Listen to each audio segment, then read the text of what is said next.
ہم تو اس کے بندے ہیں، اس کی مخلوق ہیں. کہاں اس رب ذوالجلال کا مقام اور کہاں ہم فقیروں کی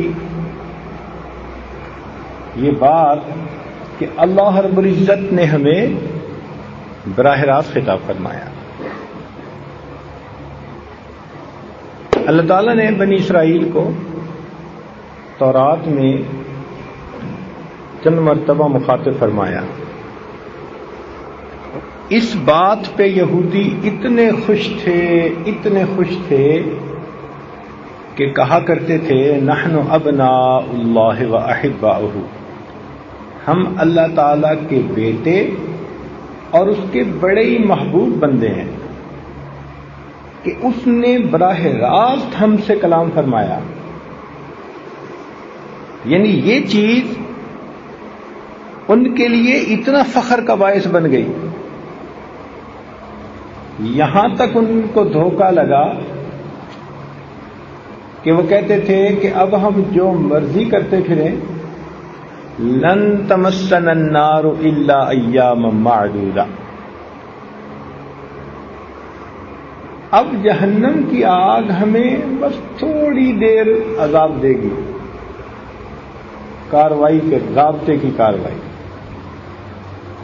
ہم اللہ تعالیٰ کے اتنے مقرب بندے ہیں، تو اگر ان کو ایک مرتبہ خطاب فرمانے سے انہوں نے اتنی عزت اپنی سمجھی، تو قرآن مجید فرقان حمید میں اللہ رب العزت نے 88 مرتبہ یا ایھا الذین آمنوا کے الفاظ کے ساتھ ایمان والوں سے مخاطب فرمایا.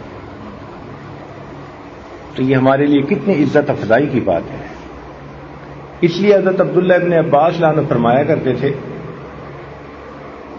اپنے شاگردوں سے کہ جب تم قرآن مجید کی تلاوت کے دوران یا ایھا الذین آمنوا کے لفظ پہ پہنچو تو ذرا سنبھل کے بیٹھ جاؤ کہ اب مالک الملک براہ راست تمہیں حکم دے رہے. تو اس آیت مبارکہ میں اللہ رب العزت نے حکم فرمایا ایمان والوں کو. کیا حکم دیا؟ کتب علیکم الصیام،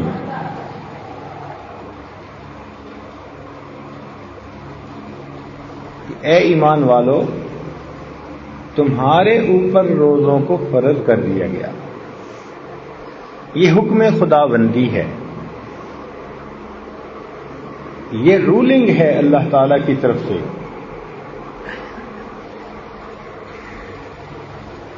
ان کو ایک کام کا حکم عطا کیا جا رہا ہے. اگر اتنی بات ہی کر دی جاتی تو بات تو مکمل ہو جاتی کہ اے ایمان والو تمہارے اوپر روزوں کو فرض کر دیا گیا.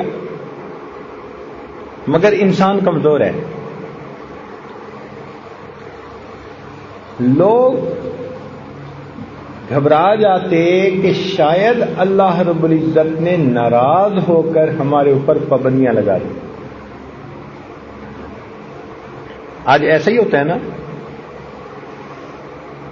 حاکم ناراض ہوتا ہے تو وہ پابندیاں لگاتا ہے، دنیا کے ملک ناراض ہوتے ہیں تو وہ پابندیاں لگاتے ہیں، خامن ناراض ہوتا ہے تو بیوی پہ پابندیاں لگا سکتا ہے، حتیٰ کہ تم باپ کے گھر بھی نہیں جا سکتی.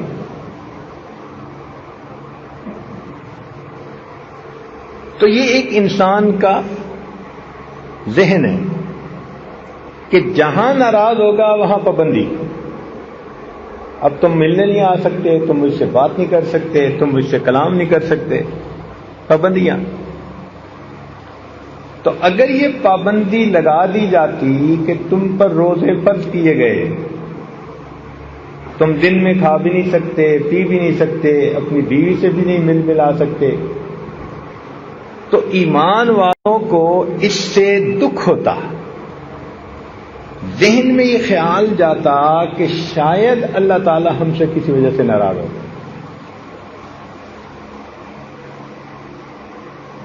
تو اللہ تعالی نے شفقت فرماتے ہوئے ان کو تسلی دے دی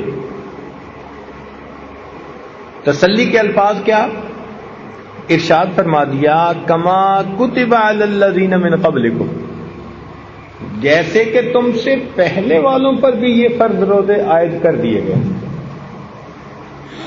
اب جب بندہ یہ سنتا ہے نا جی کہ یہ روزے پہلی امتوں پر بھی فرض تھے اور یہ اس عبادت کی کنٹینیویشن ہے، تو دل کو تسلی ہو جاتی ہے کہ ناراض ہو کر یہ حکم نہیں دیا، بلکہ کسی فائدے کے سبب سے یہ حکم دیا ہے۔ تو اب دیکھیے حسن کلام کے ساتھ ہی تسلی کی بھی بات کر دی۔ ایک تو براہ راست محبت کا خطاب فرمایا یا ایھا الذین آمنوا، اور پھر کتب علیکم الصیام کے الفاظ سے حکم سنا دیا، مگر ساتھ ہی تسلی بھی دے دی کہ یہ تم سے پہلے والوں پر بھی فرض تھے، ہم نے تم پر بھی فرض کر دیے گئے۔ تو گویا یہ اللہ تعالیٰ کی عبادت ہے جو انسانیت پہلے سے کرتی چلی آ رہی ہے۔ پہلے یہ عبادت اتنی کامل نہیں ہوتی تھی، اس امت کو کامل عبادت ملی۔ پہلی امتوں کے روزے بڑے سخت ہوتے تھے، نہ دن میں کھا سکتے تھے نہ رات میں کھا پاتے تھے۔ اس امت کو طلوع صبح صادق سے لے کے غروب آفتاب تک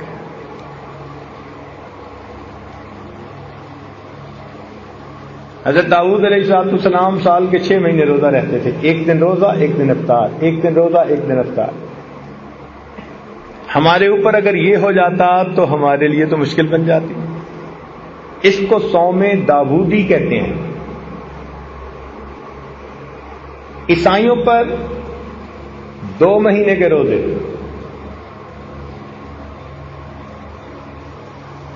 یہودیوں پر 40 دن کے روزے۔ حضرت موسیٰ علیہ السلام کو طور پر گئے تو انہوں نے 40 دن روزے رکھے۔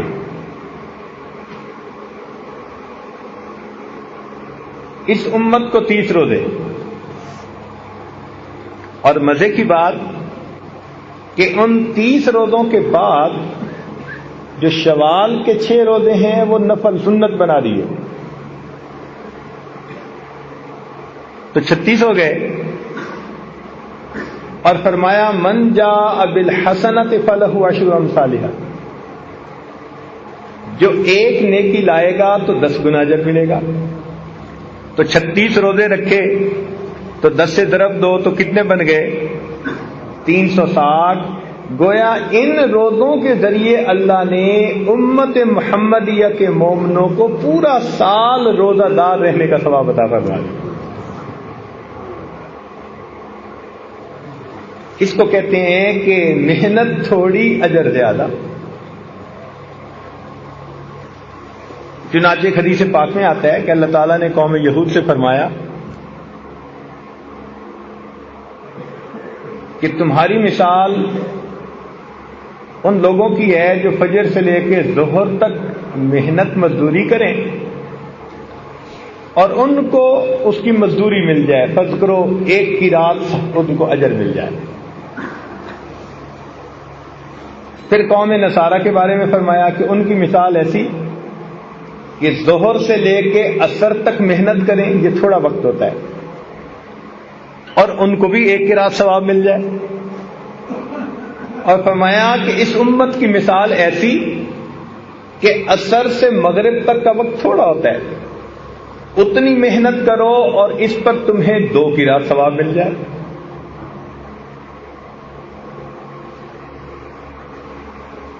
ایسا کیوں؟ کام تو سب نے کیا مگر کسی کو اجر زیادہ۔ آپ نے فیکٹریوں میں دیکھا ہوگا ایک مزدور اگر 8 گھنٹے کام کرتے ہیں نا تو اس کو تنخواہ ملتی ہے، لیکن 8 گھنٹے سے اوپر جب کام کرتے ہیں تو اس کو اوور ٹائم کہتے ہیں، پھر اس کو ڈبل پے مل جاتی ہے بڑی فیکٹریوں میں۔ اب وہ 1 گھنٹہ کام کرے گا مگر 2 گھنٹے کا اجر ملے گا۔ تو تاریخ انسانیت میں اللہ تعالیٰ نے امت محمدیہ کو اوور ٹائم میں عبادت کرنے کا ثواب عطا فرما دیا. تو ان کی عبادت کا وقفہ تھوڑا، مگر اس پر ملنے والا اجر بہت زیادہ ہے. چنانچہ نبی علیہ السلام نے فرمایا کہ پہلی امتوں کو لمبی عمریں دی گئیں. حضرت نوح علیہ السلام 900 سال سے زیادہ عمر پائی. بعض لوگ قیامت کے دن 400 سال کی عبادت لے کے آئیں گے، 500 سال کی عبادت لائیں گے. ان کی عمریں لمبی ہوتی تھی.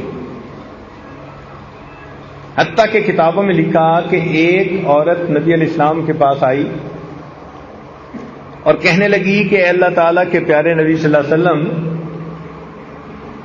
میرے بچے بچپن لڑکپن میں فوت ہو جاتے ہیں، زندہ نہیں رہتے، تو کوئی مجھے دعا بتائیں. ان کا کتنی عمر میں؟ کہنے لگی کوئی 200 سال کا ہو کے مر جاتا ہے، کوئی 300 سال کا ہو کے مر جاتا ہے. تو میرے بچے تو پیچھے نہیں لگتے. تو انہوں نے کہا خدا کی بندی، ایک ایسا وقت آئے گا جبکہ انسانوں کی عمریں ہی 100 سال سے چھوڑی ہوں گی. وہ بڑی حیران ہو گئی اور حیران ہو کے پوچھنے لگی، اچھا اے اللہ کے نبی، اگر ان کی عمریں ہی 100 سال سے تھوڑی ہوں گی تو کیا وہ بیاہ شادی کریں گے؟ انہوں نے فرمایا ہاں، وہ گھر بھی بنائیں گے، وہ بیاہ شادی بھی کریں گے. تو اس نے ٹھنڈی سانس لی. انہوں نے پوچھا کہ تم نے ٹھنڈی سانس کیوں لی؟ وہ کہنے لگی ٹھنڈی سانس اس لیے لی، اگر میں اس زمانے میں کبھی ہوتی نا جب عمریں ہی 100 سال سے تھوڑی ہوتی تو میں تو اتنا وقفہ ایک سجدے میں ہی گزار دیتی. تو اس امت کی عمریں چھوٹی ہیں. نبی علیہ السلام نے فرمایا میری امت کی عمریں بین 70 و 60، 60-70 کے درمیان. کیا مطلب اس کا؟ ایسا بھی ہوگا کہ بچہ پیدا ہوا اور فوت ہو گیا، اور ایسا بھی ہوگا کہ 100 سال سے اوپر جا کے فوت ہوگا. لیکن جب گراس ایوریج نکالیں گے نا، اوسط نکالیں گے، تو وہ 60-70 ہی بنے گی. اور آج کل تو آپ دیکھ ہی رہے ہیں یہی 60-70 کی اوسط ہی چل رہی ہے. تو صحابہ کرام کو اس بات پہ بڑا افسوس ہوا کہ پہلی امتوں کے لوگ 5-5 سال کی عبادتیں لائیں گے اور ہماری تو عمریں ہی چھوٹی ہیں، تو ہم تو ان کے مقابلے میں بہت تھوڑی عبادت لے کے آئیں گے. تو ان کے غم کو دیکھ کے پھر اللہ تعالیٰ نے وحی نازل فرما دی جس میں فرمایا کہ اس امت کو اللہ تعالیٰ نے ایک ایسی رات عطا فرمائی کہ جس کی عبادت 1000 مہینوں کی عبادت سے بھی زیادہ فضیلت رکھتی ہے. وہ لیلۃ القدر ہے. تو اس امت کے ساتھ اللہ تعالیٰ کا بڑا رحمت کا معاملہ. حضرت علی اللہ عنہ فرمایا کرتے تھے کہ اگر اللہ تعالیٰ اس امت کو عذاب دینا چاہتے نا، دیکھیں نا دفتروں میں جو عملہ کام کرنے والا ہوتا ہے نا، وہ افسر کے موڈ سے اندازہ لگا لیتا ہے بھئی یہ کام کرنے کے موڈ میں ہے یا نہیں. ان کو پتہ چل جاتا ہے کہ افسر نے تیرا کام کر دینا ہے اور افسر نے تیرا کام کوئی نہیں کرنا. وہ اس کے انداز سے، طور طریقے سے پتہ چل جاتا ہے کہ اس نے کرنا کیا ہے. تو اسی طرح اللہ رب العزت کا معاملہ کہ مومن کو پتہ چل جائے کہ اللہ تعالیٰ کا معاملہ اس امت کے بارے میں کیا ہے. تو حضرت علی اللہ عنہ فرماتے تھے کہ اگر اللہ رب العزت اس امت کو عذاب دینا چاہتے تو نہ اس کو اللہ تعالیٰ رمضان کا مہینہ عطا کرتے اور نہ اللہ تعالیٰ اس کو سورت اخلاص قل واللہ والی سورت عطا فرماتے. فرماتے تھے یہ دو ایسی نعمتیں ہیں کہ ان کو دیکھ کے پتہ چلتا ہے اللہ تعالیٰ اس امت کو عذاب نہیں دینا چاہتے. آپ اپنے گھر میں بڑا دروازہ کہاں رکھواتے ہیں؟ جدھر سے زیادہ مہمانوں کو لانے کا پروگرام ہو. اور گھر کے پیچھے کر کے ایک چھوٹا سا دروازہ ہوتا ہے گھر والوں کے لیے، بچوں کے لیے، وہ چھوٹے دروازے سے آتے جاتے رہتے ہیں مستورات، اور یہ مین گیٹ ہوتا ہے جہاں سے لوگ، مجمع، مہمان سب آتے ہیں، آگے مہمان خانہ بنا ہوتا ہے۔ تو دستور یہ ہے کہ زیادہ کیپیسٹی ادھر رکھی جاتی ہے جدھر زیادہ لوگوں کو لے جانا ہو۔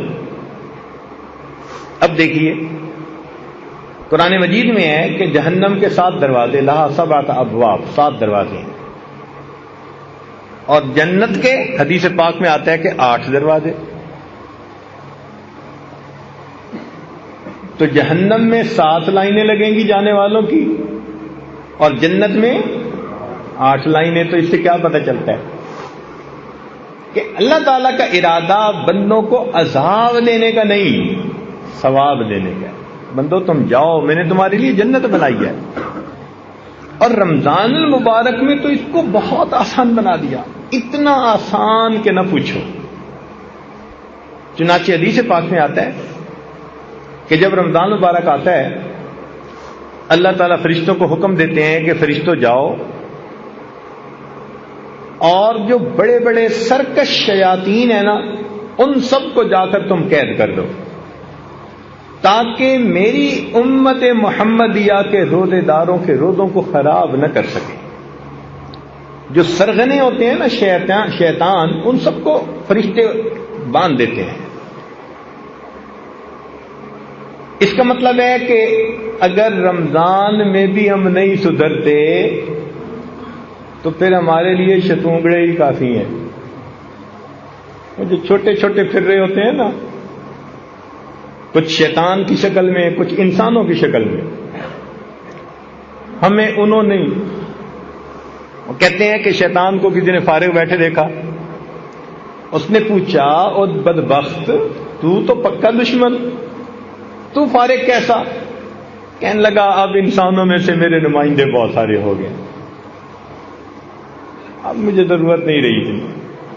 تو واقعی بگڑا ہوا نفس جو ہوتا ہے نا، وہ شیطان سے بھی زیادہ برا۔ تو دیکھیے کہ اس امت کو اللہ رب العزت نے الحمدللہ کس طرح رحمت فرمائی۔ اب ذرا غور کیجئے گا، شیطانوں کو اللہ تعالیٰ نے بندوا دیا۔ یہ تو ایسا ہی ہوا نا کہ اگر لڑائی ہو جائے 2 بندوں کی، تو پھر جس سے خود محبت ہوتی ہے وہ پھر دوسرے بندے کو پکڑنے کی کوشش کرتا ہے، اس کو پکڑ لو تاکہ یہ میرے اس پیارے کو کچھ تکلیف نہ پہنچا سکے۔ تو اللہ رب العزت نے بھی شیاطین کو تو بندوا دیا، چل بھائی تم تو ایک طرف ہو جاؤ۔ اور پھر امت محمدیہ کے اوپر روزوں کو فرض فرما دیا۔ اب روزوں کو فرض کرنے کے بعد دیکھو ہوا کیا، حکمت دیکھو۔ حدیث پاک میں آتا ہے کہ روزہ دار بندہ جب روزے کی حالت میں ہوتا ہے تو اس کے لیے بلوں کے اندر چیونٹیاں، ہوا کے اندر پرندے، اور سمندر کے پانی کے اندر مچھلیاں بھی مغفرت کی دعائیں کر رہی ہوتی ہیں۔ اب دیکھو مومن نے روزہ رکھا، اس کے لیے چیونٹیاں بھی دعائیں کر رہی ہیں، پرندے بھی دعائیں کر رہی ہیں، مچھلیاں بھی دعائیں کر رہی ہیں، ساری مخلوق کو دعاؤں میں لگا دیا۔ واہ میرے مولا، بخشش کے بہانے دیکھیے، شیطان کو قید کر دیا اور باقی مخلوق کو دعاؤں پہ لگا دیا، اور اس بندے کو یہ حکم دیا کہ اگر تم کھانے پینے اور بیوی کے میل ملاپ سے دن کے وقت میں طلوع صادق سے لے کے غروب آفتاب تک اگر تم بچو گے، اس کو روزہ کہتے ہیں، تو فرمایا کہ جب افطاری کا وقت ہوگا اس وقت جو بھی دعا مانگو گے ہم تمہاری دعا کو قبول فرما لیں۔ ایک بلینک چیک دے دیا۔ اب آپ یوں سوچیں کہ ایک بندے کو 30 چیک دے دیے جائیں، اور اس کو کہا جائے کہ بھائی جو اماؤنٹ لکھو گے تمہارے اکاؤنٹ میں ٹرانسفر ہو جائے گی، وہ اگر عقل مند ہوگا تو وہ تو پھر جتنا لکھ سکتا ہے اتنی بڑی اماؤنٹ لکھے گا۔ کوئی ایسا بندہ ہوگا جو ایسے بلینک چیک کی جمع کرواتا رہے بغیر کچھ لکھے؟ اگر کوئی ایسا کرے گا تو اس کو سب بے وقوف کہیں گے۔ اب اللہ تعالیٰ نے ہمیں 30 دن جو رمضان کے دیے، تو 30 دن افطاری کے وقت میں ہمارا ایک چیک اللہ کے ہاں جمع ہوتا ہے، اور اس چیک کے اوپر نیکیوں کی اماؤنٹ ہم لکھتے ہیں۔ ہم نے دیکھا نا، کمپنی کا بڑا ڈائریکٹر ہوتا ہے، کہیں سفر پہ جانے لگتا ہے تو اپنے جنرل مینیجر کو چیک بک ہی دے کے چلا جاتا ہے، کہتے ہیں نہیں یہ چیک بک ہے، اگر ضرورت پڑے تو پھر بینک سے تم پیسے لے لینا۔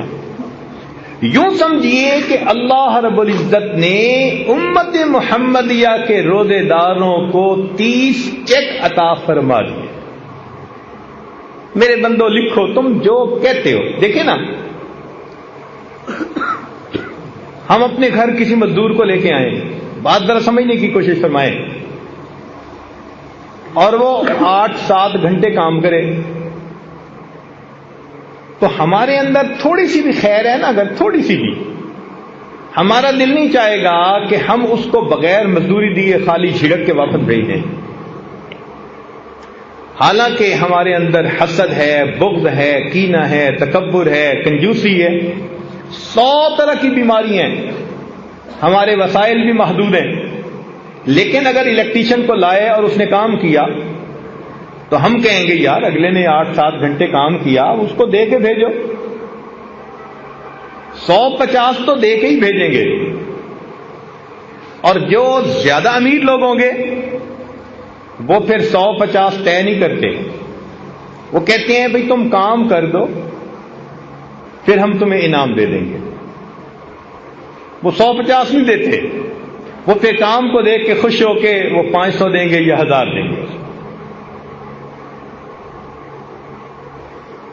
اللہ رب العزت نے بھی یہی معاملہ کیا کہ میرے بندو روزہ تو آپ رکھو گے، لیکن روزے کا اجر میں طے نہیں کرتا، میں تمہیں چیک بک دے دیتا ہوں، اب افطاری کے وقت جتنا تم چاہو مانگو گے، میں پروردگار تمہاری دعا کو قبول کر لوں گا۔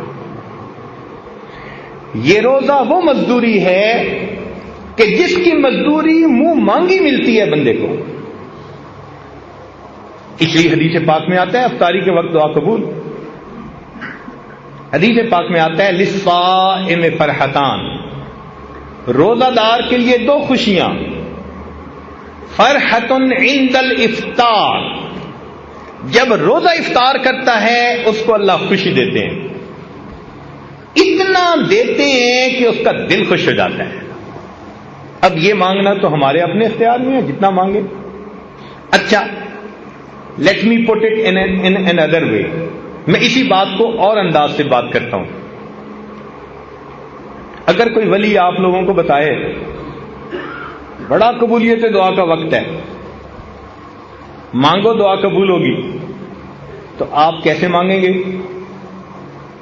1 سیکنڈ بھی ضائع نہیں کریں گے، رو رو کے اپنے سارے مسئلے اللہ کے سامنے بیان کریں گے، مشکلات، پریشانیاں، اور کہیں گے اللہ بس میری یہ زندگی کو سنوار دیجیے۔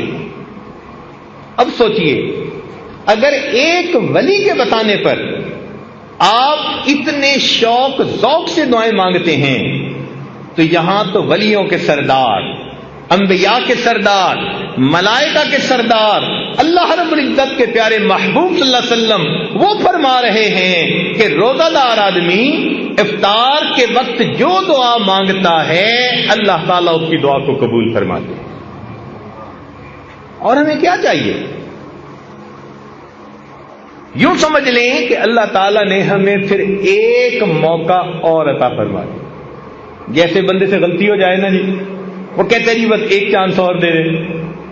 بس یوں سمجھ لیں کہ اللہ تعالیٰ نے ہم پر رحمت فرمائی، ہمیں اپنی زندگی میں اپنی گناہوں کو بخشوانے کا ایک چانس اور عطا فرما دیا۔ اب دیکھیے، شیطان کو قید کر دیا، چیونٹیاں، پرندے، مچھلیاں سب کو بندے کی دعاؤں پہ لگا دیا، بندے کو بتا دیا تم جو مانگو گے تمہاری دعا قبول کر لیں گے۔ اس سے کیا پتہ چلتا ہے کہ اللہ تعالیٰ کا ارادہ خیر کا ہے، وہ بخشنے کے بہانے بنا رہے ہیں۔ اب اتنا کچھ کرنے کے باوجود بھی اگر کوئی نہ مانگے تو پھر غصہ آتا ہے کہ نہیں آتا؟ کیوں جی؟ جب اتنا کسی کو موقع دیا جائے اور وہ پھر بھی غفلت کا اظہار کرے تو پھر غصہ بھی بڑا آتا ہے۔ اب ذرا میری ایک بات کو توجہ سے سننا، میں بات مکمل کرنے لگا ہوں۔ ماں کے اندر اللہ نے شفقت رکھی ہوتی ہے، محبت رکھی ہوتی ہے۔ بچے بدتمیزی کر لیں، بے ادبی کر لیں، ماں کا دل دکھا دیں، ماں پریشان ہو جائے گی، رو لے گی، بد دعا نہیں دے گی۔ بیٹے کو بد دعا کبھی نہیں دے گی۔ کیوں؟ اس محبت کی وجہ سے، اس محبت کی وجہ سے جو ماں کے دل میں ہے۔ اس کا دل ہی نہیں چاہتا کہ وہ بد دعا دے، اور اگر کوئی اس کے سامنے اس کے بچے کو بد دعا دے تو ماں سن کے برداشت نہیں کرے گی، خود ناراض ہے، خود خفا ہے، مگر بچے کی بد دعا برداشت نہیں کر سکے گی، کہے گی آپ نے میرے بیٹے کو بد دعا دی ہی کیوں؟ کیا ایسے ہی دستور ہے نا؟ اگر ایسا دستور ہے تو ذرا توجہ سے سنیے۔ حدیث پاک میں آتا ہے کہ نبی علیہ الصلوۃ والسلام ممبر سے نیچے تشریف لا رہے تھے، آپ نے آمین کہی۔ میں پوری حدیث پاک کا تھوڑا سا حصہ جو مضمون سے متعلق ہے وہ عرض کر رہا ہوں۔ صحابہ کرام نے پوچھا، اے اللہ کے نبی آج آپ نے یہ کیا فرمایا؟ تو فرمایا جب میں نے قدم رکھا تو جبرائیل امین میرے پاس آئے اور انہوں نے بد دعا دی، باعودہ، برباد ہو جائے وہ شخص جس نے رمضان کا مہینہ پایا اور اپنی بخشش نہ کروائی۔ اب یہ بد دعا کس نے دی؟ جبریل علیہ السلام نے۔ اور یہ بھی ذہن میں رکھیں کہ فرشتے کوئی کام خود نہیں کرتے۔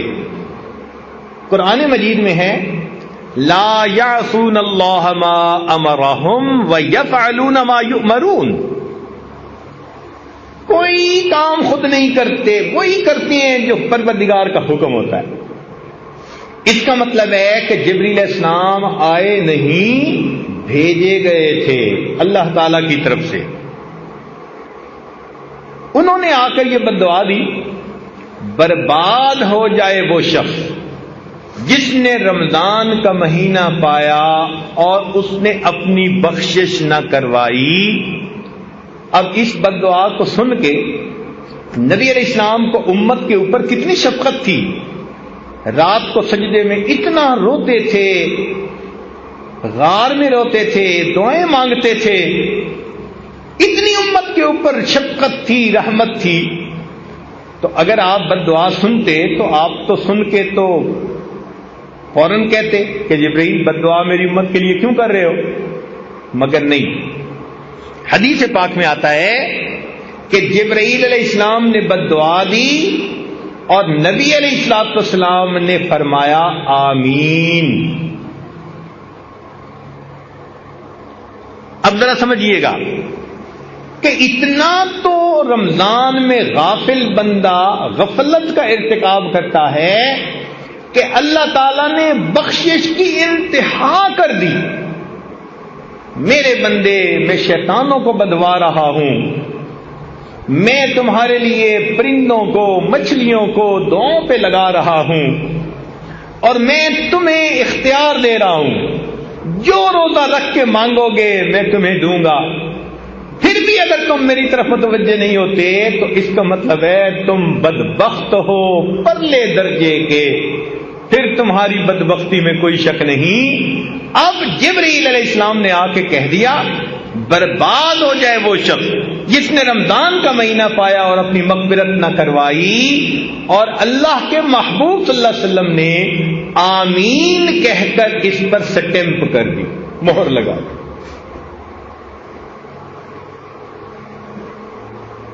تو رمضان کے بعد کا دن یا تو ہمارے لیے عید ہوگا یا ہمارے لیے وعید ہوگا۔ عید کا مطلب ہوتا ہے خوشی کا دن، اور وعید ہوتا ہے بندے کے لیے سزا کا دن۔ جن کی تو بخشش ہو گئی ان کی تو عید ہوگی، اور جن کی بخشش نہ ہوئی ان کے لیے وعید ہوگی۔ اب یہ رمضان ایک نیک بندے اور غافل بندے کے درمیان الگ علیحدگی کرنے کے لیے آیا ہے۔ کچھ وہ ہیں جو اس مہینے میں زندگی کو بدلیں گے، حقوق العباد پورے کریں گے، حقوق اللہ پورے کریں گے، پچھلے گناہوں کی معافی مانگیں گے، زندگی کے رخ کو بدل لیں گے۔ یہ ہوں گے جو اللہ کی رحمتوں سے حصہ پانے والے ہوں گے۔ اور کچھ ایسے بھی ہوں گے کہ جو زندگی کی روٹین تھی وہ وہی رکھیں گے، اللہ تعالیٰ کو محتاج نہیں کسی کے۔ ایسے لوگ اپنی پیشانی پہ بدبختی کی مہر لگوا دیں، اپنے جہنم میں جانے کا راستہ ہموار کر دیں گے۔ لہذا رمضان مبارک کے اس مہینے میں ہمیں اپنی زندگی کے بارے میں فکر مند ہونا چاہیے۔ اللہ رب العزت جب کام کرنے پہ آمادہ ہیں، بخشش پہ آمادہ ہیں، تو ہمیں اپنی بخشش کروانی چاہیے، اہتمام سے روزہ رکھیں اور اس کے آداب اور شرائط کو پورا کرنے کی کوشش کریں، عبادت کریں اور اپنے اللہ سے خوب مانگیں۔ یہ مانگنے کا مہینہ، بخشش کا مہینہ، اللہ تعالیٰ کی طرف سے عطا کا مہینہ ہے۔ آپ نے دیکھا ہوگا کہ دنیا میں سیل لگ جاتی ہے، جوتوں کی سیل، کپڑے کی سیل، فلاں چیز کی سیل، کوئی اس کا نام رکھتا ہے لوٹ سیل، کوئی نام رکھتا ہے میگا سیل۔ یہ سیل کیا بلا ہے بھائی؟ کہ جب مال نکالنا ہو نا، کہ جی ہم اپنا مال نکالنا چاہتے ہیں پچھلے سیزن کا، سیل لگا دی، بڑی قیمتی چیزیں تھوڑی سی قیمت پہ نکال دیتے، کہتے اٹھا کے لے جاؤ لے جاؤ۔ قرآن و حدیث کا مطالعہ کیا جائے تو محترم جماعت یوں محسوس ہوتا ہے اللہ رب العزت رمضان المبارک میں جنت کی سیل لگا دیتے ہیں۔ میرے بندو، تم میں سے جو چاہتا ہے جہنم سے بچنا اور جنت میں الاٹمنٹ کروانا، اس کے لیے کام آسان کر آؤ ہمارے در سے پاتے جاؤ پاتے جاؤ۔ اب اس وقت میں بھی ہم اگر اللہ تعالیٰ سے یہ نعمت نہ پا سکیں تو یہ تو ہماری اپنی کم قسمتی ہوگی۔ اس لیے وقت کی اہمیت کا اندازہ لگائیے۔ کتنے لوگ تھے جو پچھلے رمضان میں زندہ تھے، آج وہ یہاں موجود نہیں، اور کتنے جو اس رمضان میں ہوں گے آئندہ رمضان میں نہیں ہوں گے۔ کیا پتہ ہماری زندگی کا آخری رمضان ہو۔ اس میں ڈٹ کے محنت کر لیجئے، اپنے رب کو منا لیجئے، اپنے گناہوں کو بخشوا لیجئے۔ دفتروں میں ہم نے دیکھا کہ جب افسر اچھے موڈ میں ہوتے ہیں نا تو پھر کلرک بادشاہ ایک فائل نکلوانے کے بجائے 10 فائلیں نکلوا لیتے ہیں، کہتے ہیں جی آج افسر ذرا خوش نظر آتا ہے۔ تو مالک الملک رمضان المبارک میں اس مہینے میں اپنے بندوں سے خوش ہوتے ہیں، روزہ دار بندوں سے بہت خوش ہوتے ہیں۔ اپنی زندگی کے مسائل اپنے رب کے سامنے پیش کر لیجئے، اپنے رب سے اچھے فیصلے کروا لیجئے۔ ہمیں اللہ نے ایک موقع اور عطا فرما دیا، اس وقت کو ضائع نہ کیجئے، کبھی بھی اس کو ضائع نہ کیجئے۔ اس کو وہی ضائع کرے گا الا محروم۔ حدیث پاک میں آتے ہیں جو یقیناً محروم ہوگا نا رمضان کی برکتوں سے، وہی محروم ہے۔